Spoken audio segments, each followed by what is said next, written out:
Sinusitis அப்படின்ற ஒரு condition எதனால ஒரு பேஷண்ட்டுக்கு வருது?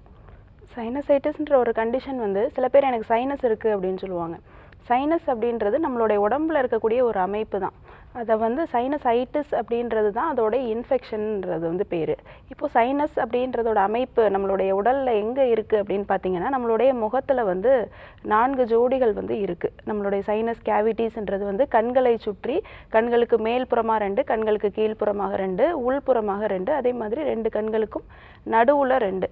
இது மாதிரி வந்து ஒரு 8 காற்று குழிகள் வந்து நம்மளுடைய முகத்தில் வந்து இருக்க ஆரம்பிக்குது. இந்த காற்று குழிகளில் காற்று மட்டும்தான் வந்து நிறைஞ்சிருக்கணும். அதாவது எம்டி கேவிட்டி மாதிரி ஒரு ஸ்பேஸ் தான் வந்து எம்டி ஸ்பேஸ் தான் வந்து இருக்கணும். அது இல்லாமல் நம்மளுடைய முகத்தில் வந்து ஏதாவது ஒரு இன்ஃபெக்ஷனால் நம்மளுடைய நோய் எதிர்ப்பு சக்தி குறையிறதுனால நமக்கு படிப்படியாக இன்ஃபெக்ஷன் தொடர்ந்து வந்து இருந்துகிட்டே இருக்கும்போது நம்ம சுவாசிக்கும் காற்றில் வந்து நிறைய தூசிகள் நிறைந்து சுவாசிச்சுட்டு இருக்கும்போது நமக்கு என்ன ஆகும்னு கேட்டிங்கன்னா, அந்த சைனஸ் கேவிட்டிஸில் கொஞ்சம் இன்ஃப்ளமேஷன் ஆகும்போது அந்த இடத்துல காற்று இல்லாமல் கொஞ்சம் நீர் கோர்க்க ஆரம்பிக்கும். இதை தான் வந்து நமக்கு இன்ஃபெக்ஷன் அதிகமாகிட்டு படிப்படியாக நமக்கு அந்த நீர் தான் நமக்கு மூக்கில் இறங்க ஆரம்பிக்கிறது. ஆல்ரெடி நமக்கு மூக்குக்கு, தொண்டைக்கு, வாய்க்கு இது எல்லாத்துக்குமே வந்து கனெக்ஷன் இருக்கும். அதன் மூலமாக நமக்கு தொடர்ச்சியாக இப்போ நம்ம அழுதோம் அப்படின்னா நமக்கு கண்ணீர் வரும்போது மூக்கிலையுமே நீர் வரும்.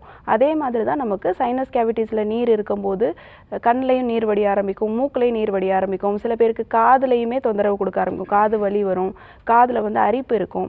இந்த மாதிரி எல்லா இடத்துலையுமே நமக்கு வந்து முகத்தை சுற்றி எல்லா இடத்துலையுமே நமக்கு கனெக்ஷன் இருக்குன்னும் போது அப்போது வந்து இன்ஃப்ளமேஷன் இன்னும் ஜாஸ்தி ஆக என்ன பண்ணுன்னு கேட்டிங்கன்னா, அந்த காற்று குழிகளில் இருக்கக்கூடிய இன்ஃப்ளமேஷன் நமக்கு எல்லா இடத்துலையுமே பரவ ஆரம்பிக்கும்.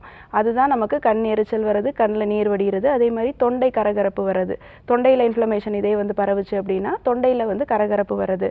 இது எல்லாம் சேர்ந்தது தான் நமக்கு சைனசைட்டிஸ்னு சொல்லுவோம். ஐட்டிஸ் அப்படின்னா இன்ஃப்ளமேஷன் ஆகிறது, நிறைய வந்து கிருமி தொற்று வந்து ஏற்படுறது. இதை சில பேர் சைனஸ்னு வந்து சொல்லிட்டு இருப்பாங்க. இது வந்து எப்படி வருதுன்னு கேட்டிங்கன்னா, குளிர்காலங்களில் ரொம்ப அதிகமாக டஸ்ட்டு சுவாசிச்சுட்டு இருக்கும்போது வர ஆரம்பிக்குது. படிப்படியாக அதுவே நமக்கு சரியான முறையில் மருத்துவம் எடுக்கலைன்னா தொடர்ந்து நமக்கு முகத்தோட அந்த அமைப்புக்குள்ளே வந்து இருந்துட்டு தொடர்ந்து வந்து தொந்தரவு கொடுத்துட்டே இருக்கும்.